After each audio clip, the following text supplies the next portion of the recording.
Hey, everybody. Good evening to you. It is Wednesday, the 16th of April, 2025. Whoa, what a day. What a day. I can't say I'm surprised, a little shocked, but I told some colleagues this morning, I said, wouldn't it be crazy if prosecution finishes today? Then Lori says she doesn't have a case. And then tomorrow they pick the jury instructions. And then Monday we have closing arguments and then a verdict. And look what happened. I have no control over the court system here. I'm just saying that that was my prediction this morning. And I have witnesses who will testify that that is what I said. And that's what happened. We are kind of done with testimony and witnesses, with a caveat that I'll talk about in a minute. We have a lot to talk about. Today was a big day of trial. We can now see why they held Detective Nathan Duncan for the end. Fortunately, he was feeling better, or at least kind of like this, he said. And the judge said, if you're going to throw up, please don't do it in my direction. But he was able to stay on the stand all day, the only witnesses. He was cross-examined by Lori Vallow, Daybell, and answered the questions. And that's kind of what we're going to talk about tonight. Not kind of, that is what we're going to talk about. Lori rests, steamy texts. Remember those steamy texts? I believe Trina K called them promiscuous texts. The Last Witness, and more. Here's what we've got on the slate tonight. By the way, tell us where you're watching from, because we collect all that information and it blows me away. There was a woman who came today who had never heard of this case a month ago. Never. She told a friend, she lives here in Arizona, she said, I want to go to a murder trial before I die. Her friend said, have you heard of Lori Vallow? She said, no. She goes, have I got a story for you? So she's been watching Courtroom Insider. She's been reading all the stuff on East Idaho News. She came to court today, and what a day to come. And I forget your name, ma'am. It was great meeting you and your friends. There were people from Utah today. There were people from Seattle. A blind woman came yesterday from Seattle who said she was a victim of crime when she was young because of her disability, and she has always felt a connection to victims, and she felt a connection to JJ. And she flew in yesterday, came to court. I got to chat with her, and I've met so many wonderful people. So that being said, today was a good day to come to court. Here's what we're going to talk about tonight. Prosecution rests with their last witnesses. They kind of fooled us. They had 21 people on their list. They only called 19. I don't know if that's fooling us. That's them, I guess, being over-prepared just in case. Lori Vallow Daybell rests, ? Detective Nathan Duncan is on the stand. Text, emails, photos, and zombies. The Z word comes out. What is next? Remembering Charles and your questions answered. That's what we're going to do tonight. So let's get straight to, I'm going to kind of do this in reverse order. Normally at Courtroom Insider, we start from first thing in the morning and kind of work through the day. Going to flip it to kind of lead with the lead, which is the fact that the prosecution rested. It was Detective Duncan's, you want to end with your really strong witness, and Detective Duncan testimony. He had a lot of stuff in there, and it would make total sense to end on him. But they kept referring to Detective Moffat. We didn't hear much about Hunsaker. I talked about him last night. He was on the list of potential witnesses. They never called him, so I thought, well, maybe they bumped him off, but surely we will hear from Moffat. He was the case agent during the first part of the investigation. But then again, in reality, he handed it off to Duncan, who's been on it since like 2020 June. So, and did probably the majority of the work. So Moffat might not really have much more to add than Duncan couldn't add. So they took those two off the list. Detective Duncan finished his testimony, and here is how Trina K announced that they were resting. Your Honor, at this time, the state has no further witnesses. The state will rest. All right, the state has rested its case, which means the state's portion of the evidence is done. I'm going to excuse the jury for a few minutes before you go home for the evening. Let me just do a consultation with the parties about tomorrow's schedule, and I'll let you know what time to report back. It should just be a couple minutes. So please remember the admonition. We'll let you know what time to report back tomorrow. Okay, so the jurors were dismissed, and then the judge looked at Lori Vallow Daybell with probably the biggest question she's been asked thus far in the trial. Here's what he said, and here's how she answered. Now, I do want to give a caveat. I took two sound bites, I butted them together. The first is she says something that has been prepared. She consulted with her attorneys, and then she says something that had been prepared for her. This is kind of a standard operating rule that you say, we don't believe the state has met their burden. We think that it should be dismissed. Do you remember that was what happened in her Idaho trial? This happens at most criminal trials. So it wasn't too surprising that she said this. What was surprising for many, is that after the fact, when the judge said, do you plan to present witnesses or testimony, what she said. Here's how that played out. I removed a big gap of her consulting with her attorneys and chatting. I kind of cut that just for time's sake, but here's how that played out. State's rested, so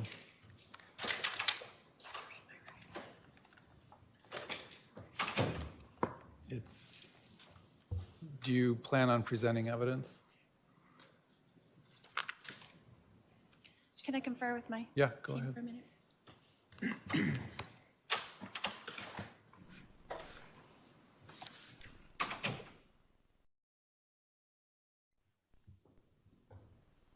Your Honor, I'd like to address a Rule 20 motion first. Go ahead. Okay. The state has failed to show substantial evidence for count 1, conspiracy to commit first-degree premeditated murder. The state has provided no evidence that I agreed with another person that any one of us would engage in certain conduct that I intended to promote or assist in this premeditated murder. Crime premeditated murder requires the state to establish a person caused the death of another with premeditation. The lack of evidence to show any evidence of a conspiracy to commit murder. There was no plan to murder Charles. No evidence has showed that, in fact, evidence suggested self-defense on the part of Alex. So I would like to put that on the record. All right. State want to put a response on the record? Yes, Your Honor. Looking at the evidence in the light most favorable to the state, there's sufficient evidence based upon everything from the iCloud messages from between Alex, the defendant, and others leading up to July 11th of 2019, that Alex Cox was invited over by this defendant, knowing that they were going to be having an intervention and knowing when Charles would be there and bringing a handgun over with him. The timelines on July 11th of the killing of Charles Vallow and the fact that the number of shots and the physical evidence at the scene, the statements by the defendant to Detective N. Clan that she took Charles Vallow's phone and would not give it back to him, the motive for money, and especially the defendant's motive for having an affair with Chad Daybell, all of those looking at together in the light most favorable to the state, the defendant or the jury could find the defendant guilty of conspiracy to commit first-degree murder. Last word. Do you want to add anything? No, Your Honor. All right. The standard is whether or not a reasonable juror whether or not there's substantial evidence for a reasonable juror to find the defendant guilty. The court does find that there is substantial evidence that a reasonable juror could find the defendant guilty. The court will further add that the jurors are the ones who judge the credibility of the witnesses, and it's ordered denying the Rule 20 motion. Are you going to present evidence tomorrow, either through witnesses or through your own testimony? No, Your Honor, the defense will rest.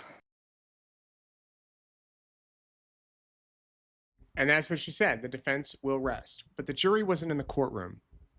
So the jury, she needs to rest in front of the jury so they know.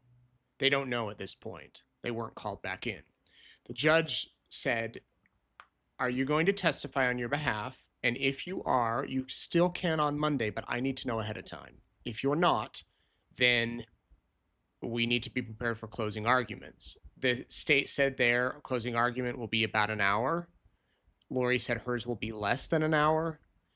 And tomorrow what will happen is at 10 o'clock, Lori will be brought over. She'll meet with her attorneys. They'll go through the jury questionnaire, which will be not the questionnaire, the jury instructions that the jury will get. The prosecution will get to weigh in. The defense will get to weigh in. The judge make sure that the instructions are everything that they all want. Then at 10:45, the jury will all meet. The media will be allowed in. The jury will not be back until Monday. I believe. We were in kind of a rush there. Yeah, I don't think the jury is returning until Monday. And that's what's going to happen. My apologies. So they'll go over the jury instructions tomorrow. We will broadcast what we can. It shouldn't be a long hearing, maybe an hour. So you can watch it on East Idaho News. I don't know if they're going to read through the instructions for all of us or if they're just going to kind of chat, and that'll be that. Then we're dismissed till Monday. Monday, normal time, 10:30, the jury will arrive. The state will do their closing argument. Lori will give her closing argument. The jury will then get the case. And we'll see if we get a verdict, how long that verdict will take. I'm interested to know your thoughts. Do you think they'll deliberate for a while, or do you think it'll be a slam dunk for the state? It'll be interesting to see. All it takes is one juror to have some doubts.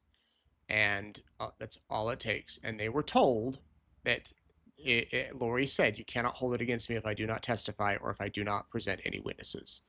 And that's what they will be reminded of. Remember, closing arguments, that's not evidence.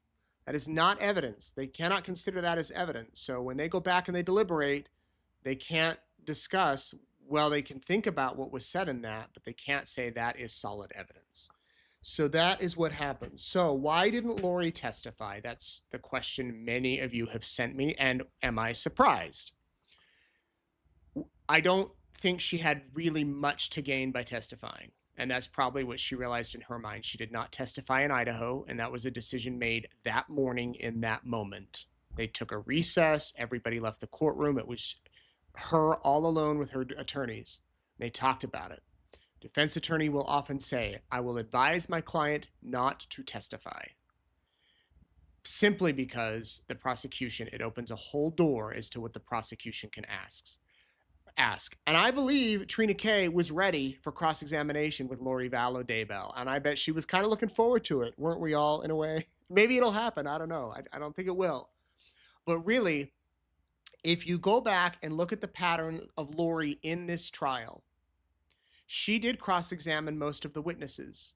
But anything that was kind of damning, she stayed away from. Today, all these text messages that we'll talk about in a minute, she didn't even touch.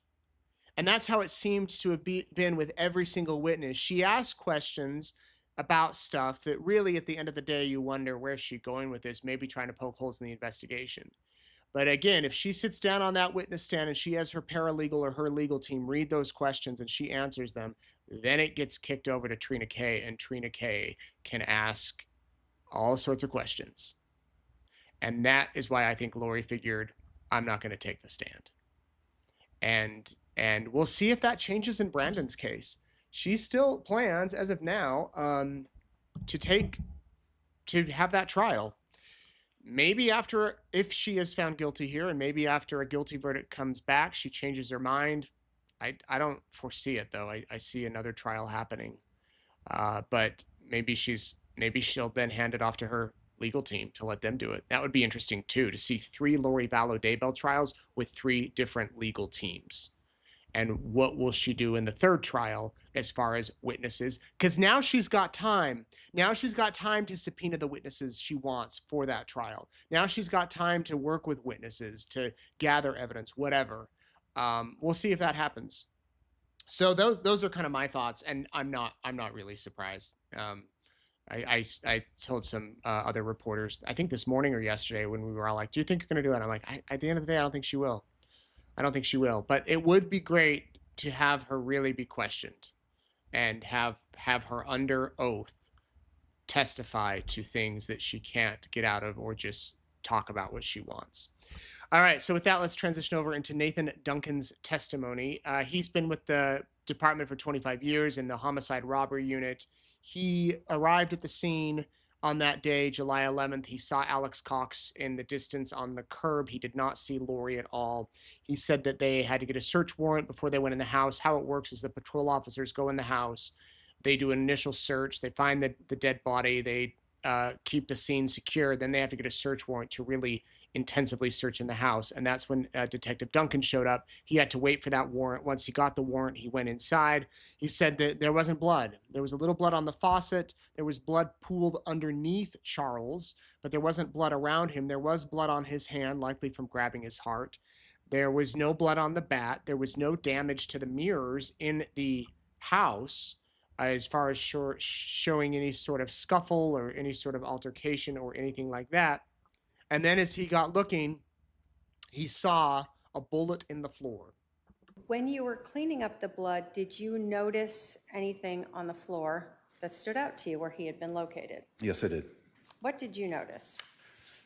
When cleaning up the blood, I immediately noticed a defect in the floor consistent with a bullet strike that would have been close to or right on this area where the exit wound would have been on Charles' left shoulder.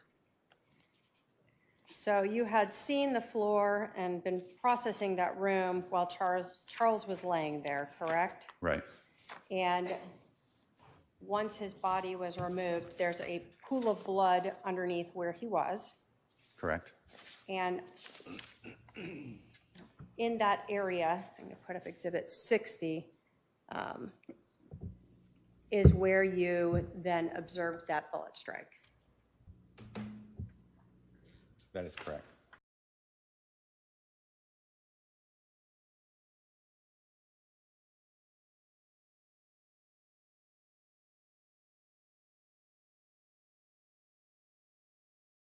My clip stopped there.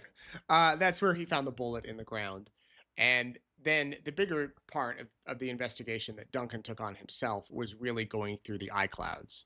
Do you remember in Idaho, there were days, maybe you don't if you're new here, there were days and days, it seemed like days and days where they went through the iCloud. It was so much. Today we got like a Reader's Digest, tiny G-rated version.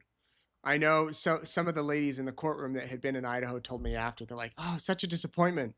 No mention of the storm. No mention of anything like that. But there was some stuff. He said when he was going through, and there was some new stuff too. When he was going through the iCloud, he found an email account that was created in April of 2019. And the name on the email account was Karen Walker. But the person whose phone, he got a warrant for it, and it came back that the person who had the phone, even though it was named Karen Walker, the phone number was tied to Lori Vallow. She wasn't Daybell at the time. And he was able to go through the emails and on the account and see that several emails had been sent from this account. At this time, Lori is living with Charles in Houston. Chad Daybell's living in Idaho. Both of their spouses are still alive. And here is just some of the emails that were found as he was doing the search warrant.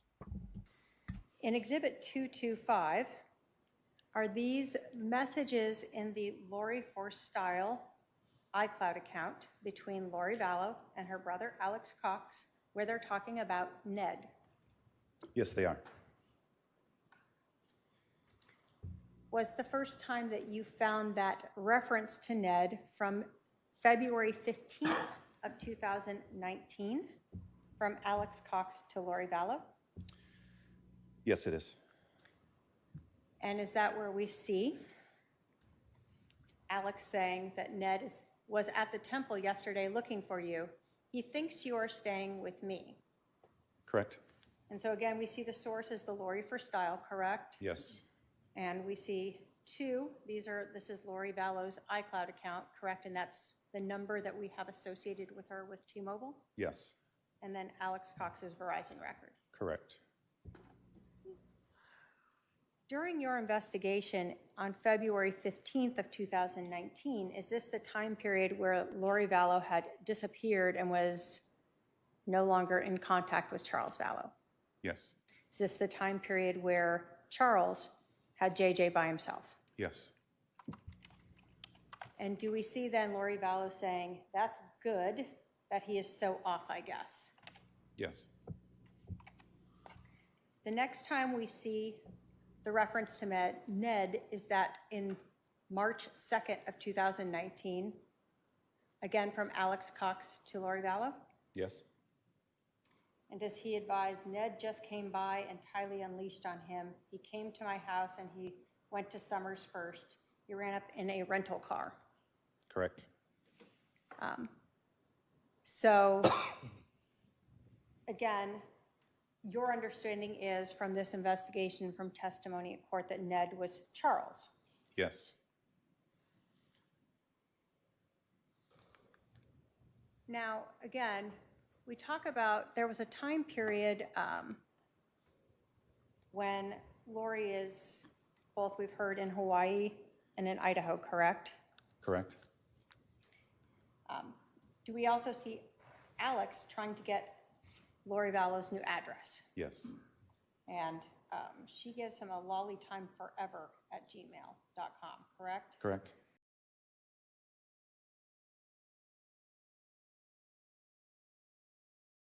So the email ruse was eventually caught on by Charles Vallow when he found it. We've heard other witnesses talk about that, and we've heard, have I not been centered the whole night and you all didn't say anything?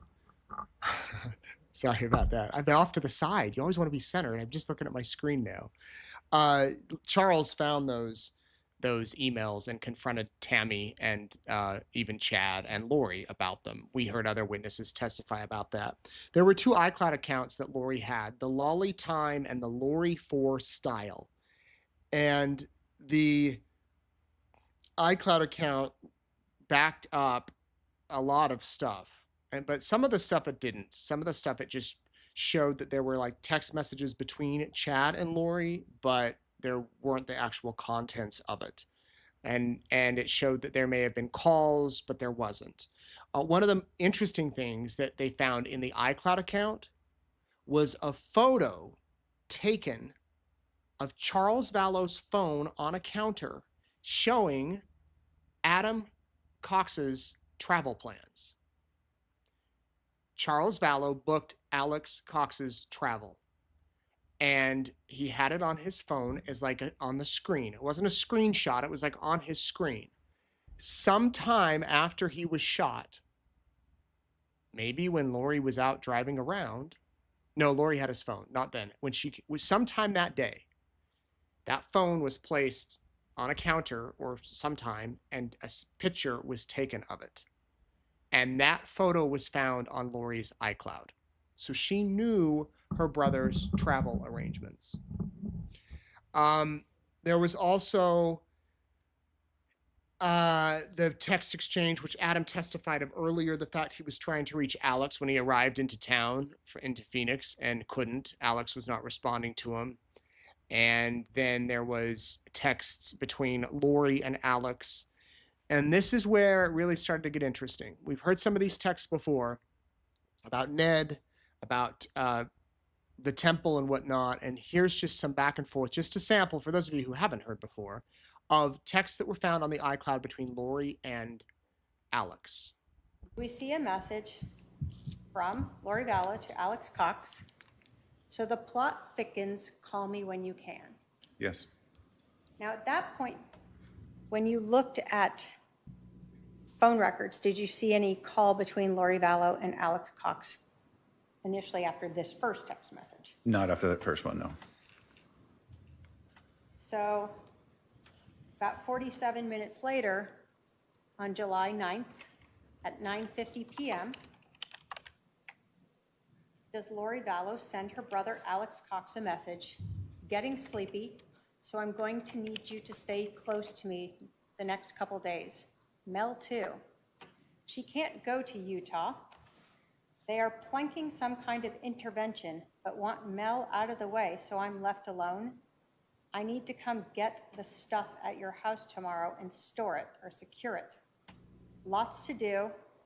Thank you for standing by me. It's all coming to a head this week. I will be like Nephi, I am told, and so will you. When you saw that message, did you ever check Alex Cox's cell phone records to determine whether or not there was a phone call after that? I did. Did you see that Alex Cox and Lori Vallow talked on July 9th at 21:56 hours? What time would that be? 9:56. So 6 minutes after this, or 56 minutes? Correct. So 6 minutes after this text message, Lori and her brother have almost an hour-long conversation. Yes. Now, in this message, when you were going through these records, did you recognize or learn who Nephi was? So in going through this particular message, I knew that Nephi was a figure in the Book of Mormon related to the Church of Jesus Christ of Latter-day Saints, but I didn't understand the significance. So I then did some research to find out who Nephi was. You were present in court when Adam testified, correct? Yes. And did his testimony about Nephi being told by the Holy Spirit to kill Laban and that this was a justified killing match with what you had learned when you researched it? Yes, it did. So he talks about Nephi. Remember that because we'll talk about it in a minute because Lori brought it up again about Nephi in the Book of Mormon. Also on the iCloud was photos of the beneficiary form that Charles Vallow originally filled out with Lori being the main recipient, the beneficiary. But then there's another photo of a computer screen that shows he had changed the beneficiary to Kay Woodcock. And Lori had mentioned to Chad, I might be able to get into his computer this weekend and see what happened. It looks like she did find his computer. She found the document that Charles emailed to the company to change it and took a photo of the screen and sent it to Chad. Yeah, she had that. There was also the messages that really started to get really romantic and promiscuous and sexy and steamy after Charles died. But Tammy was still alive. And Lori started to call him Bubby. And they found out that he was Bubby because they were able to see their interactions, but they also found a recording of Chad on there, and it matched the voice that Chad made to a funeral home. And they didn't play this in court. We see a message. But I think I want to play it now. Many of you have not heard this call. This was not evidence. I don't know why they didn't play it. Maybe they wanted to keep Chad at a minimum out of it because I guess it's him in the funeral home and you would have had to call the funeral home lady in as a witness, and Lori technically was not on the call. Maybe that was it. But they were able to identify Chad's voice with this call. Here's a listen. This phone call was made the day that Charles Vallow died. Third ring answer. Funeral home? Hello, my name is Sarah. I'm assisting them with their calls. How can I help you today? We just had a death in the family, and we really don't want anything but a cremation and then to send the cremains to a family in Louisiana. Just a simple, nothing other than a cremation and sending him to his family for a service in Louisiana. So is there any way to know a ballpark price on that? Yes, and I'm sorry for your loss.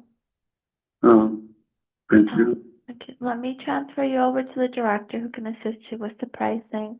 What is your name, please? It is Chad Daybell. How do you spell the last name, please? Dabal, Daybell. How are you related to the person who passed? I'm his nephew. And then also, this is for the Valley of the Suns in Chandler, correct? Yes. Thank you. Yes, he lives there in Chandler. I live in Iowa, so I'm just trying to help out. Oh, okay, thank you. Yes, what is your uncle's name for reference, please? He is John Dayball. And last name? Well, Yeah. Dabal. Okay. The same. John. Does he have a middle name? Myron. M-Y-R-O-N? Yeah. And Chad, what is your phone number in case we get disconnected? Yeah. This number, 515, I don't actually know my own number. Let me look real quick. Thank you. Mhm.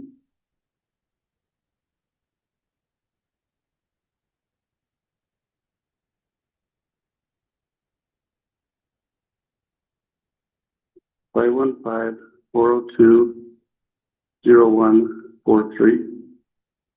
Thank you. Is he at a nursing home, hospital, or residence? He passed away in a hospital. I don't know the details. I'm just calling. Yeah, it's just for to know, because sometimes it's different if it's a residential or hospital or a nursing home. Okay. Thinking they're sending him to the medical examiner. I'm not sure. I should have had more information before I called. I'm Oh, sorry. that's okay. All right. Cremation with shipping. To which which city?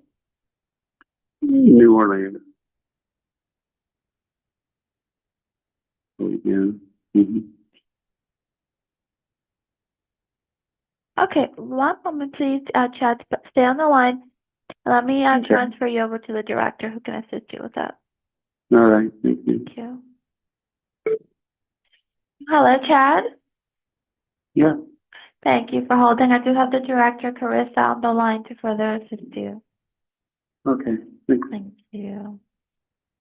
So my name is Chris. I'm a funeral director with Solid System Mortuary Cemetery.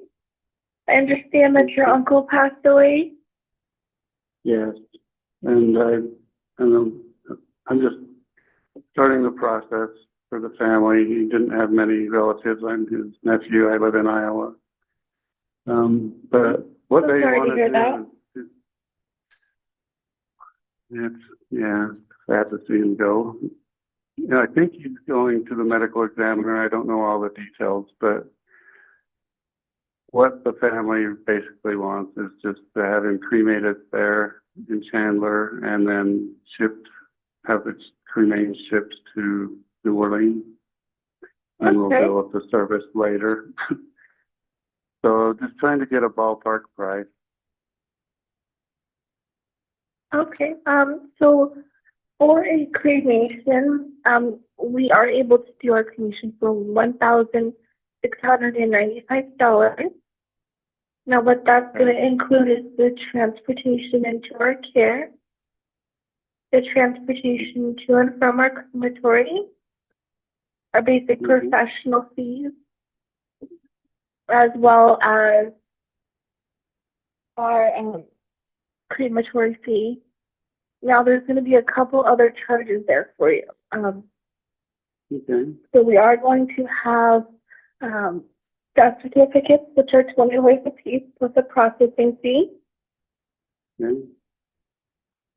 $15 permit fee, All right. and then we're able to do that transfer through the mail for you, and that's $150 fee for you.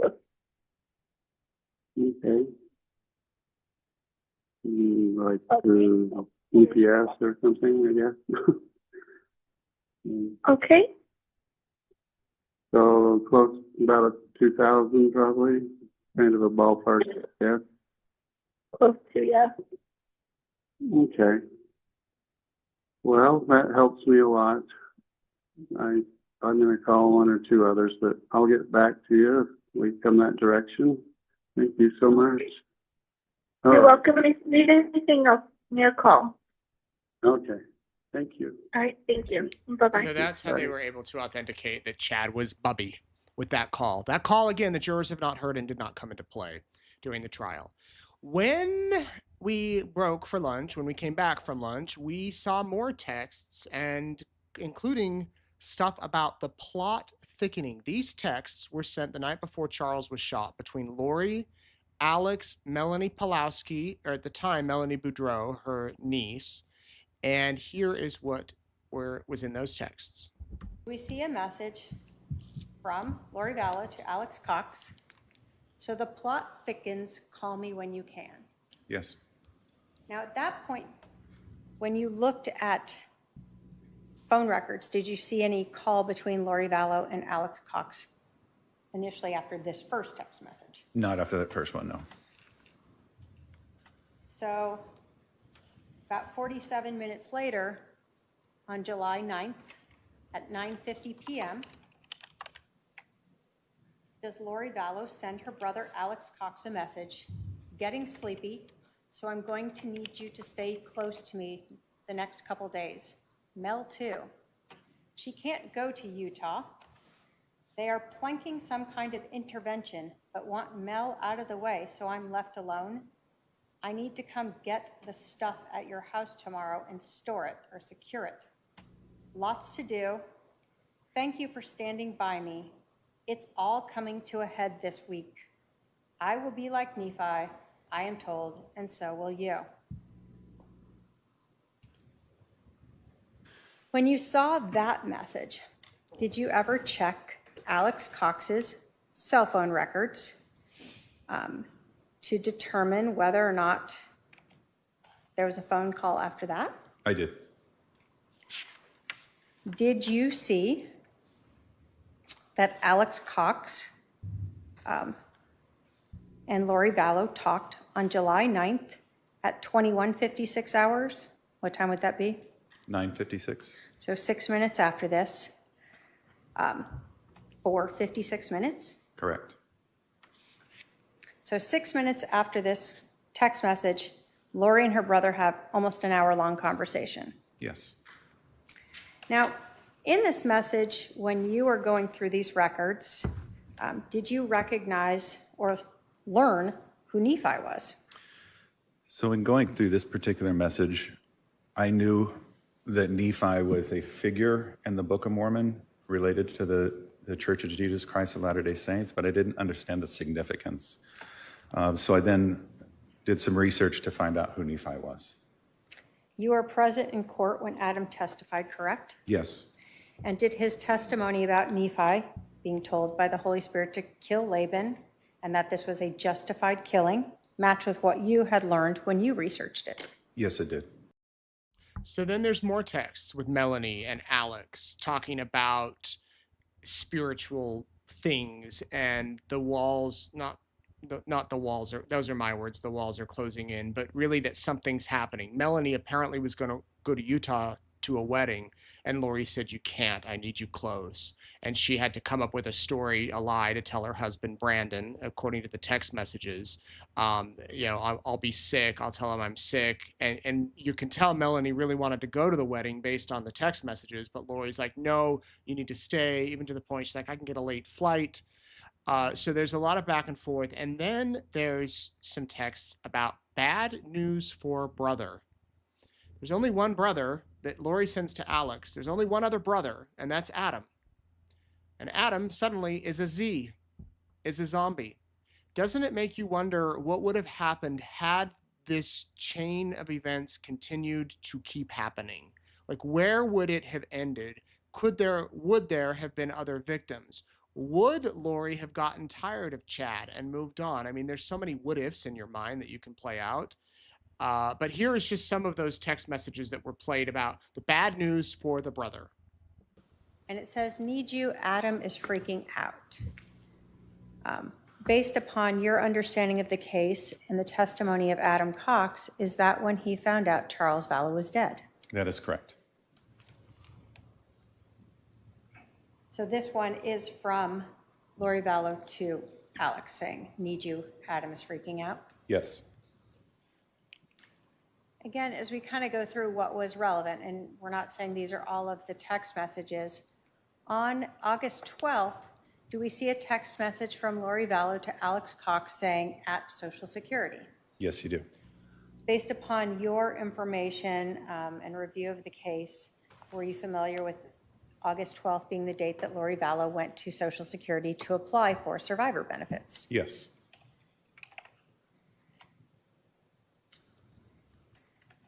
Told us that when you were looking through these messages, we had originally looked at some of the messages from the Lori for Style account, and you had looked for messages involving Ned, correct? When we heard testimony from Serena Sharp, do you recall her using the word zombie? I do. And that she indicated that that was a term that Lori used. Correct. And it referred to something to do with the possession. Yes. As you were looking through these messages, did you ever see Lori referring to people as Z's I or did. Z, Just the single letter Z. single letter Z? And so when we look at these messages, Exhibit 227, do we see starting on September 3rd, a message from Lori Vallow to her brother Alex Cox saying, "Bad news on our brother"? Yes. And Alex responds, "What's that?" Correct. And she says, "Z." Yes. And does Alex then say, really, when was that? Yes.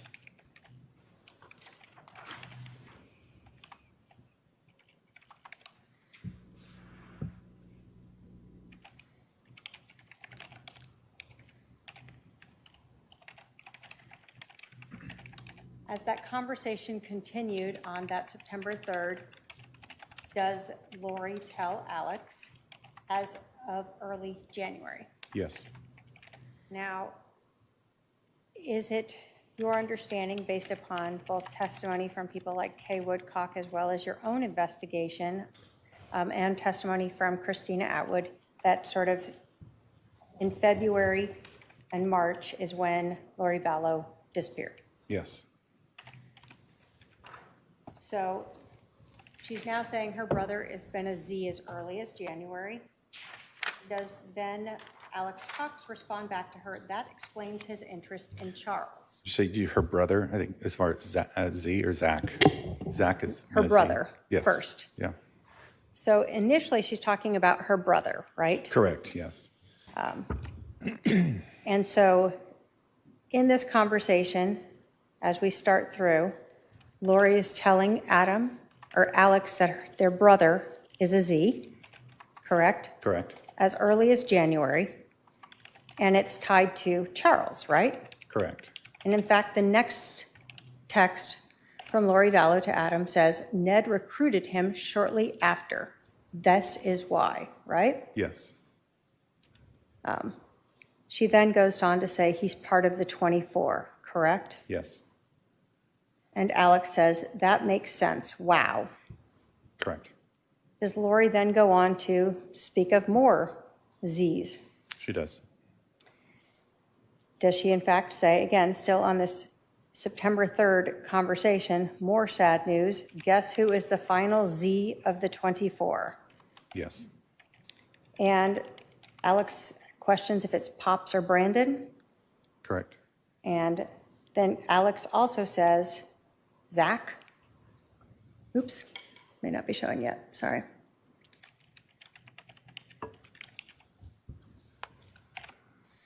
So Lori tells, guess who the final Z of the 24 is, right?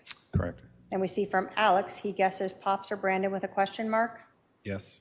And then Alex also responds, Zach. Correct. And sort of the times here are close in time. Correct. We have 10:20:29 and 10:20:43. Lori responds, nope, think of Judas, who loved me completely, then turned against me.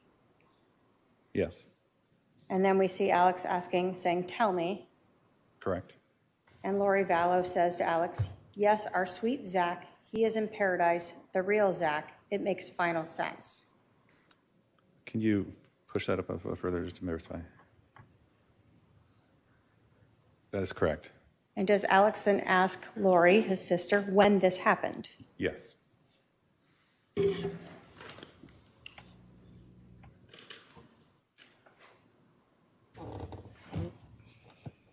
So we're still on this same date. And does Lori then tell Alex about the time he turned, makes sense, he being dedicated to Brandon and Ned? Yes. So again, we're still seeing this reference of Ned being Charles. Correct. And so now they're tying Adam, Zach, and Brandon with Charles. Correct. And so do we see again, so from Alex to Lori, so February. Yes. And again, is this around that time period where Lori Vallow disappeared, Correct. left JJ with Charles, Yes. and we had heard in the interview that the defendant gave with Detective Ann Clan that she told her about her just leaving and disappearing. Yes.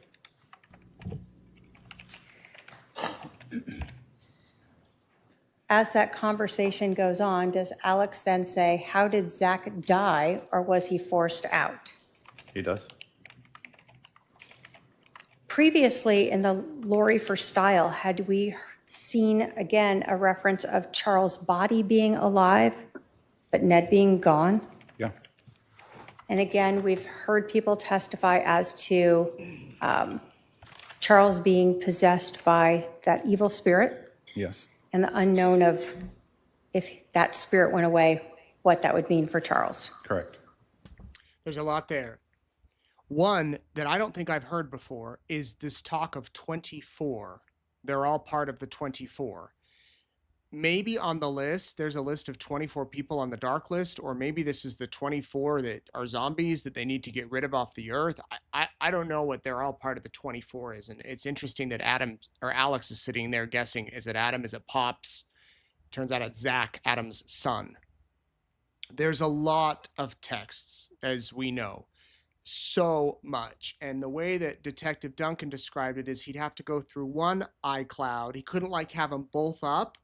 So if he found something interesting here, he'd have to pull it out, close it, and then go to the other iCloud and see if something matched up. It was tedious. And we just saw a sliver. I believe Trina Kay said a grain of the data that they pulled. And they pulled the most significant stuff to show the jurors. There was messages that were, they could tell had been sent and received, but they don't know what they actually said, just that somehow it wasn't stored correctly, but they know that there was stuff there.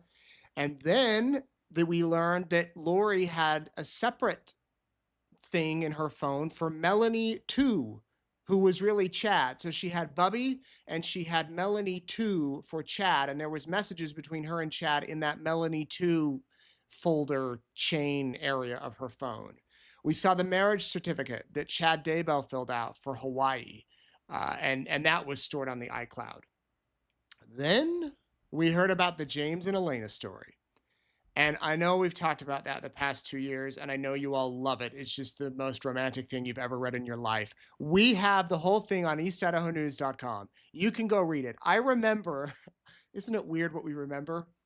I remember the morning I heard about this James and Elena story. This was early 2020. So I don't even know if I just gotten back from Hawaii, I think. And I'm in Sam's Club. I'm in Sam's Club a lot. I'm sure you could tell. And my colleague Nate called and he's like, dude, you are not going to believe this. I'm like, what? He's like, these text messages, this love story, it's porn. It's cheesy porn. I'm like, what? What are you talking about? And he sends it, and I'm in Sam's Club reading it like, oh my goodness. We're not going to spend a lot of time on it tonight. You can go read it if you get a thrill out of that, but simply because we've talked about it before and there's a lot more stuff to talk about. But there were a lot of romantic texts back and forth. Here is just a sliver, again, a grain of some of it.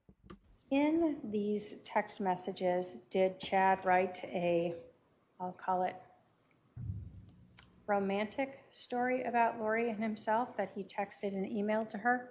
He did. Did he have other names for them? I believe the names were James and Elena. Did that story seem to sort of at least match the timing of when they met? It did. Were some of them more promiscuous? Yes. Did they also include conversations, though, about people like Adam and Brandon They did. and about Ned? Yes. Do we then see a switch over from talking about Lori's family to now Chad talking to Lori about being deeply, crazily, madly in love with Lily? Yes. And do we see, again, messages to and from Lori and Chad talking about sort of their love for each other? Correct. So prior to this, you really had not seen this open, obvious discussions about their relationship. I had not.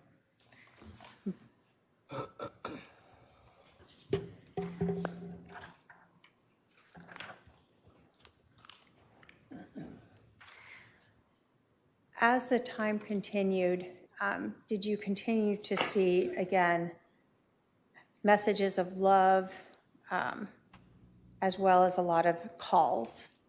I did.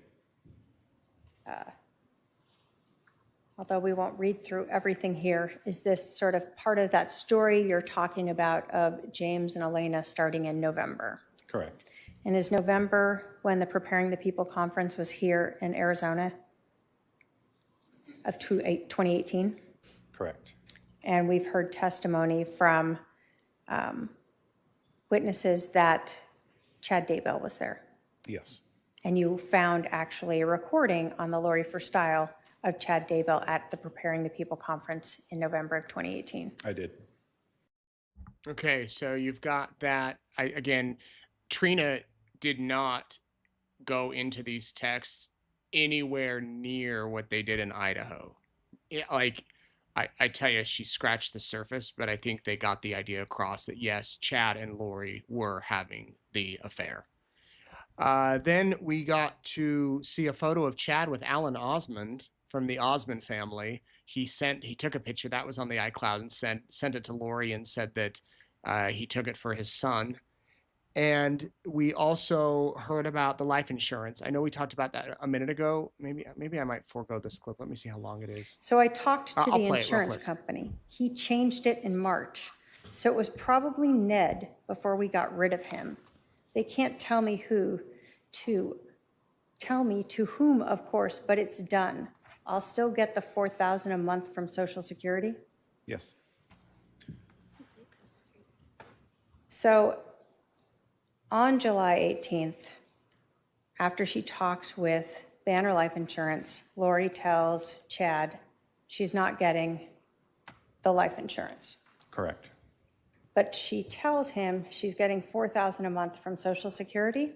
Correct. Now, we know from Lori Vallow's text to Alex that she went to Social Security on August 12th, correct? Yes. And we also had testimony from Social Security about that. Correct. But here it is on July 18th of 2018, and she already knows she's going to get money from Social Security. Correct. Lori received a email indicating she was not the beneficiary, and later she had a phone conversation. Correct. Does this one appear to be sort of the earlier one because it references, I just got the letter from the insurance company saying that I'm not the beneficiary. It's a spear through my heart. Who do you think he changed it to? Brandon or probably Kay? He left nothing for JJ. Correct. Did that conversation go on? Wow, that's terrible. There's no way to find out. It did. And did Lori then tell Chad, I might be able to see when I get his computer on Sunday, I could check the email sent to the insurance company. It will show change of beneficiary. He must have done it recently. Correct. So we had seen, in fact, photos what appeared to be from a computer that were sent to Chad Daybell, correct? Correct. Showing that beneficiary change. Yes. So does that seem to match with, again, what Lori's telling Chad here about finding out who got that money? It does. Does Chad then say, it seems you would have to agree to change, maybe the name was forged, you should have a good paper trail to prove it, right? Correct. So he's trying to help her figure out how to get that money. So you then go on to say, I love you, this is terrible. It's probably another step in bringing down, what is this? Gaddy Anton. Did you ever learn what that was? I'm sure I researched it, but off the top of my head, I don't know what it is. Okay. Did Lori then tell him, nope, he can change it anytime he wants. He's the agent and anyone can change the beneficiary anytime with their own signature. I'm thinking it must be Kay. Correct. So she understood, at least to Chad, that Charles had that right. Yes. Does Chad then say,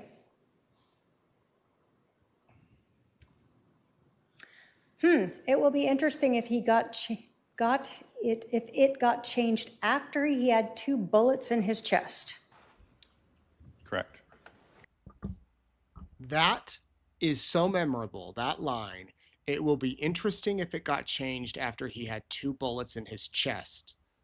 As a juror who's never heard any of this, I think that's a key point that, whoa, that's quite a statement to say. Granted, it didn't come out of Lori's mouth, but it came out of Chad, who was dating Lori or having an affair with Lori, who then quickly married Lori. Well, now it was time for Lori to cross-examine the final witness in her trial, at least this trial. She did not ask one question about the texts, not one. She asked about the procedure of when the detective arrived at the scene, about the custody of the phone, kind of the blood. She really wanted to stress the blood. Why wasn't it tested for DNA? Here's just a snippet of her cross-examination of the detective. You didn't go to the Chandler Police Department? No, So you weren't there during our interviews? no. Okay. So, and you had mentioned something about you couldn't go in. I was confused. You couldn't go in until after the search warrant, but you were in before that, right? No.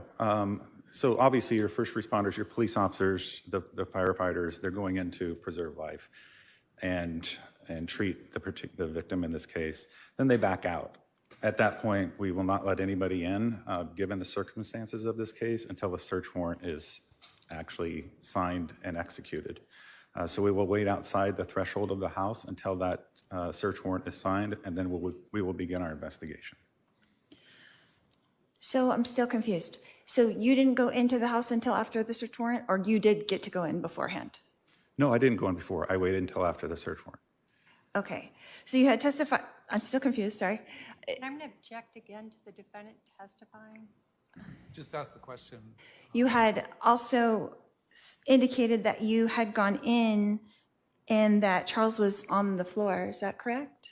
I think the question was asked of me is, what did I see when I went in? And so that, and I would say after the search warrant we went in, that's what I saw. But he was already gone in the ambulance at that point? He never went in an ambulance. Charles didn't go in the ambulance? No, he went with the medical examiner's office. So what time did he leave? I can't give you a specific time on that. I have to look at the medical examiner's office information for that. But if you became the case agent, I want to pause right there. Lori did not know her husband went to the hospital. She thought he went in an ambulance. Ambulances generally do not carry dead bodies. Unless, especially a person who's been lying on the floor, who's been shot by a gun twice in a house. The medical examiner carries the body. Lori didn't know that. Lori did not know how her husband went to the hospital after he was shot. That, to me, was quite telling. That she learned it with the jury, with everybody in there. Again, that's another piece of interesting stuff that comes in. Here, we'll continue with her examination. kind of aware, so you knew what had been done in the investigation, is that correct? Yes, And so you knew who had been interviewed, is that correct? yes, And you knew what had been tested or not tested at that point? correct.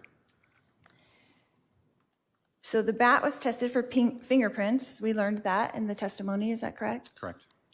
And the results were inconclusive. Correct.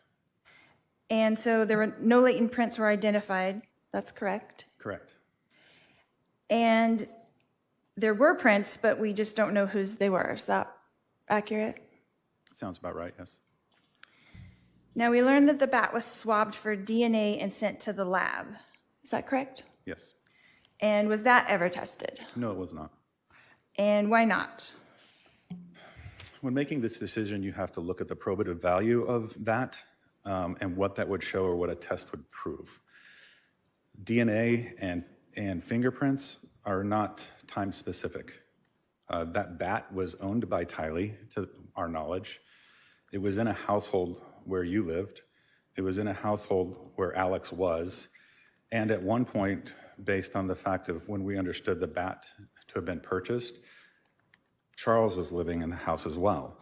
So that bat was accessible to all those people. So if at one point during that time that person touched that bat, All that I would be saying is that somebody touched that bat at some point, not during this incident. Right.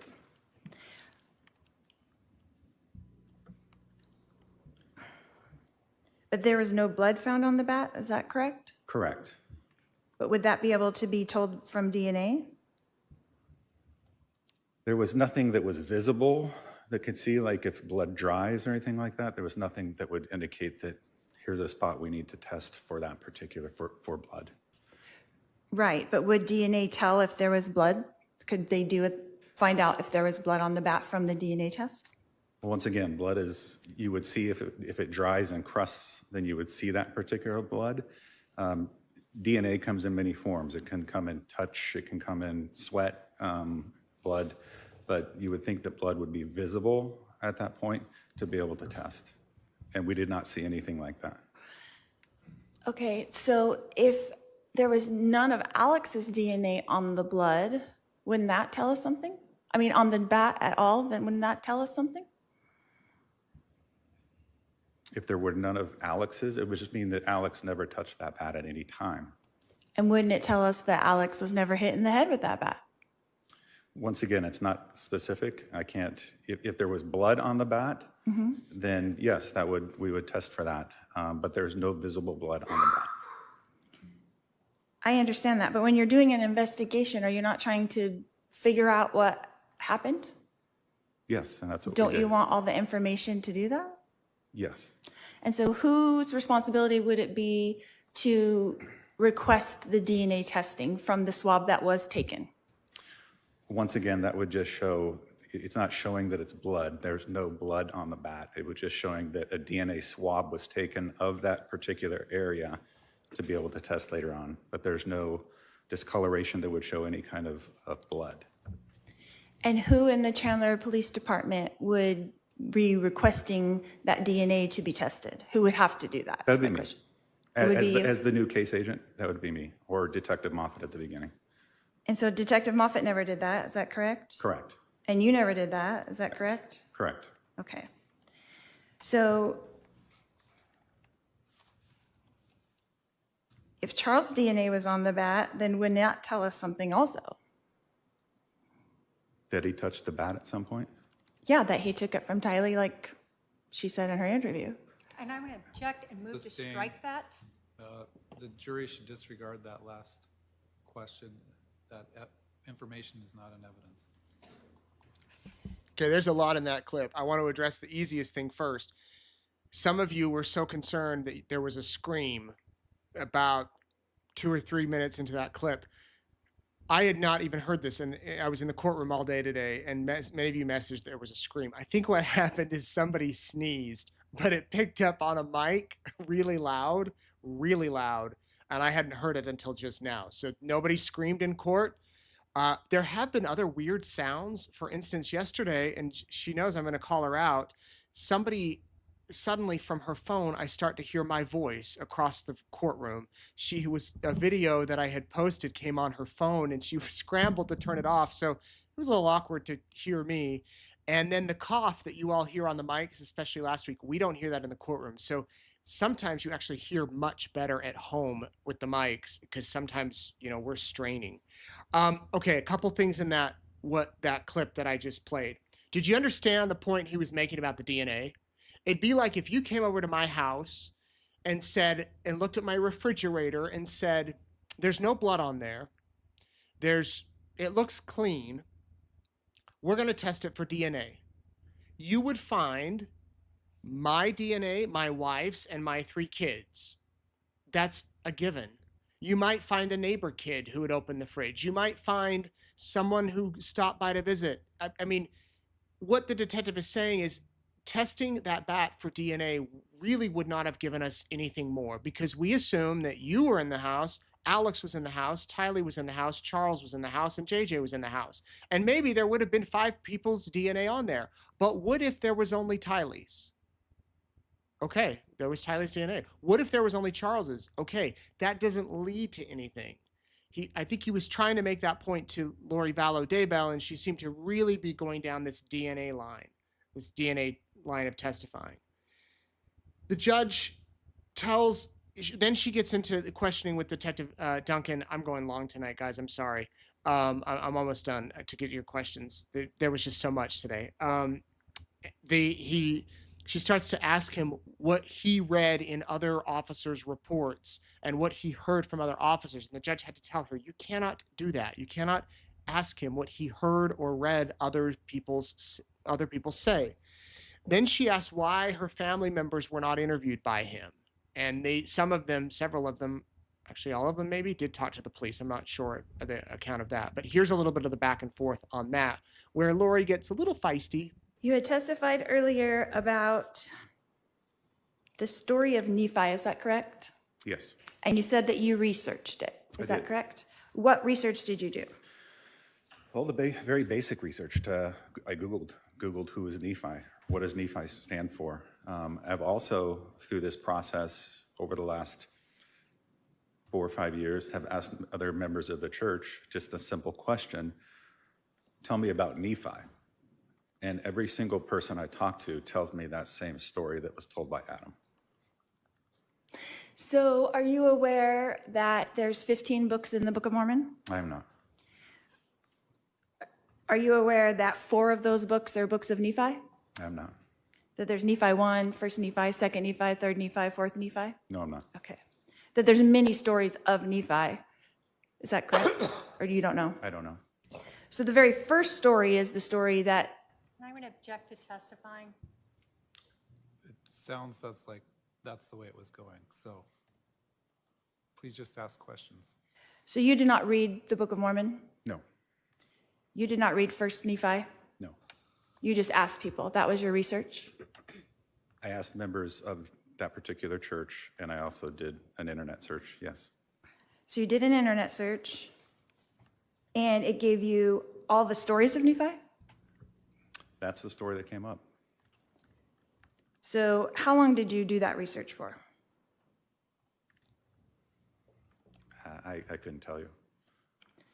So in your research, did you discover that there's about 25 stories of Nephi in that Book of Mormon? I didn't see that, no. And that there's 4 different prophets that are called Nephi in the Book of Mormon? I'm going to again object as to testifying, and the detective has already indicated, so asked and answered. I'll overrule the objection. He can ask if he knows that or not. What was the question, sorry?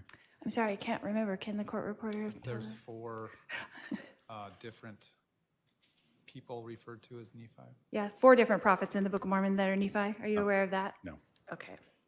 So isn't it true that you really have no idea what I was referring to when I referenced Nephi in my text message? I can only go off of what I see. I can't tell you what you're thinking or what you're trying to relay there, but based on my knowledge and based on talking to people about who is Nephi, that is a story that came up consistently. You relayed to the jury that it was in order to kill. You relayed to the jury. I said that the story was the same story and similar to Adam told. Okay, and you said it earlier that that was in order to kill. That I referenced Nephi. I will be like Nephi and you will be like Nephi. To the jury here today. Ask a question. That's a statement, not a question. Do you have knowledge that my text message meant that at all? No.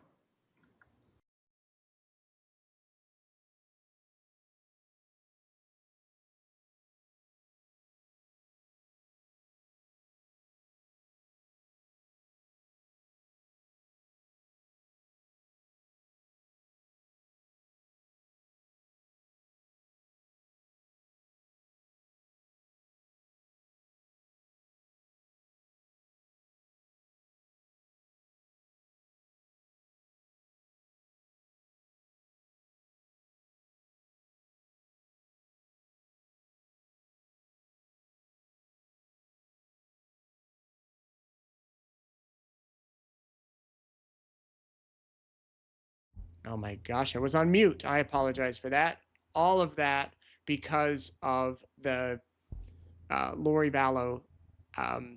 That's how it ended. That's how it ended with Lori Vallow. She said to the detective, "You are the one charging me with this crime," and he said, "No, I'm not. The state of Arizona is charging you with a crime," and in so many words. And then it ended for the day. Lori sat down, and again tomorrow we'll be back in court for jury instructions, and then after instructions, a break for the weekend while Lori prepares her closing argument.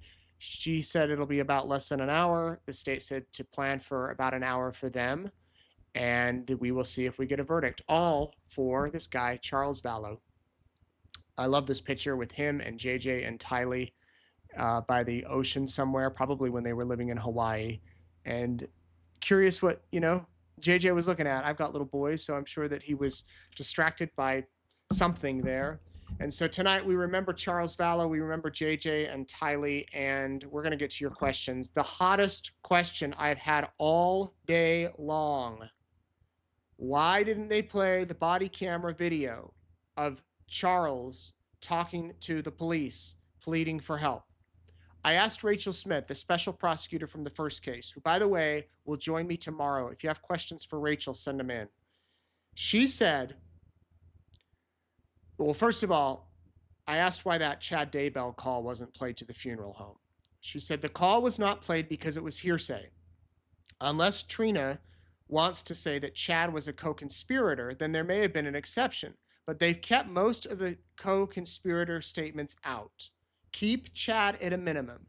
And I've noticed that through this trial. They've really kept Chad at a minimum. You haven't heard much mention of him. You start to bring in stuff with Chad, he could get charged. They already said years ago they're not charging him. So that's why they didn't play the call. The video with Charles is hearsay. Rachel says no exceptions apply. Charles is unavailable, and so it has to be kept out of court. The minimal Chad in the trial keeps it simple for the jury. One less person for Lori to blame. Arizona is keeping it simple. It is hearsay even if the person is dead. That's why we didn't see the Tylee interview at the police station. That's why we didn't see the Charles Vallow late night video. One exception is forfeiture by wrongdoing. If you can show the person is dead because of the actions of the accused, then some judges will let it in, but it's risky. Trina is trying a very conservative, safe case. Likely the judge wouldn't allow it in anyway. This case will be very clean on appeal.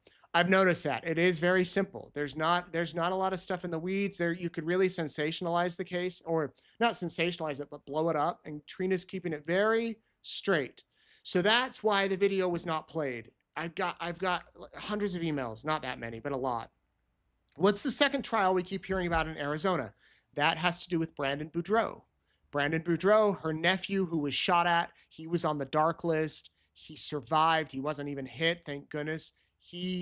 Lori's also charged with conspiracy to commit his murder. That one will happen at the end of May, and I'll be back here for that. Why is the death penalty not applicable in Lori's Arizona case? Because she's not charged with first-degree murder, and there's not aggravating factors. So the maximum sentence is 25 years to life, which is the same sentence she could get with first-degree murder, but that's why she's not getting death here. After Lori was transported from Hawaii, she was initially represented by a female. Yes, Edwina. Another male, and Mark Means. I never understood what transpired behind the scenes since the female lawyer strongly argued on behalf of Lori regarding bail. Lori did have her bail lowered. However, when nobody would secure Lori's bond, did the female attorney request Lori to provide JJ and Tylee's proof of life to aid in securing the bond and continuing her legal representation, or did Mark Means maneuver? I don't know any answers to that other than the fact that it probably was very expensive to have 3 private attorneys on your staff. And Lori was running out of money fast. And those guys are not going to defend her for free. And there probably was some drama behind the scene, which is how Mark Means ended up being the chief lawyer for about a year or two. Are you surprised none of the witnesses have slipped up when referencing Tammy, Tylee, and JJ? This is from Andrea. I thought by now with all the testimony there would have been something said about them in past tense so the jury could pick up on it. Well, there was one that Lori said that JJ had autism. I think that Trina worked with these witnesses to say only answer the question. There could have been a slip up, or there might be the temptation as a witness to say, well, yeah, I learned about it because I saw the kids were dead. Some sort of phrase like that you can't bring in because that could create all sorts of stuff. Lori today mentioned Tylee, and the judge said you can't bring that in. So it was, again, as Rachel Smith said earlier, playing it safe. If the kids had been mentioned, would there be a mistrial? I don't think about a mistrial. I guess it would depend on how huge the phrase was that was said about them. If a witness went off that the kids were butchered and buried in the yard and Tammy really went off, then perhaps, but I think the judge likely would have told the jurors, disregard what you just heard and, forget what you heard. The court reporter's fingers are typing a mile a minute. Would you ever consider interviewing her about her job? Luana asked. I asked the Idaho court reporter after Lori and Chad's trials, and she did not want to be in the spotlight. I asked for some others. I'll make the request here too. Many of you are asking if I'm going to interview the jurors. I hope so. They think they do things a little different in Arizona, where I've heard that at the end of the trial, if the jurors want to talk, they might hold like a news conference type thing where everybody does a one-on-one. But if you happen to know a juror and would be willing to pass along my information that I'd love to interview them after the trial, don't do it now. That would be great. That's how I landed one interview with Nick after the Chad Daybell trial in last year. So one of you, who I know that your dad, hooked me up with that interview. So thank you. Do we know if Charles ever found out who put the passcode on his life insurance policy? Rebecca asks. Yeah, that's a great question. I don't know. I think we kind of assume that it's Lori, but we don't know. That was never brought in because I don't think they could ever officially prove it. But that would be good to know. Will you try to interview Trina Kay? I'd love to talk to Trina Kay. I'd love to talk to Nathan Duncan. I'd love to talk to the defense attorneys who are helping Lori. The invitation's open. I will, after we get a verdict next week, assuming we get a verdict, I'm going to stick around Arizona for a few days and try to get some interviews. So we'll probably do Courtroom Insider a few nights next week, just depending on what develops. If nobody will talk, they might not talk until after Brandon's trial. So it might kind of be a quiet week, but anyway, I'm going to be still here gathering news. I have a question. Why was Lori's sister Summer texting Lori on July 10th and telling her everything Adam was doing? I don't know. I want to ask Summer about that. I think that Lori had told her family that Charles was abusive and that she was in danger, and maybe got them to believe this stuff, including her mother Janice. And so I think that she was being fed. Lori was feeding them some not so truthful information, but I will try to find that and elaborate a bit more on that. Can Lori plead the fifth?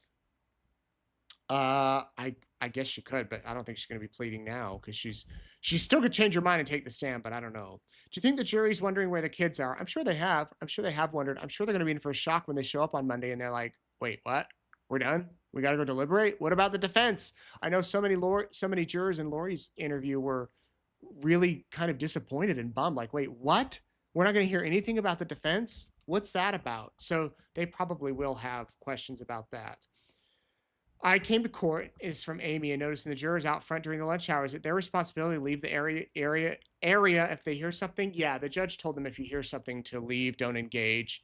I was on the phone with my wife today, walking out of the courthouse talking, and I saw one and I said, I'm going to be quiet for a minute, honey, and kept walking. So yeah, I've seen multiple jurors, multiple places during lunch and after court. It's quite different than Idaho. Do we know if Charles's life could have been saved had 911 been called sooner? I think they said that with that type of bullet wound in the heart, your chances that you can survive up to 3 minutes at most. So they would have had to be right there. And then I don't know if the damage to his body with 2 bullets could have been repaired. I don't think so, sadly. Can prisoners have life insurance?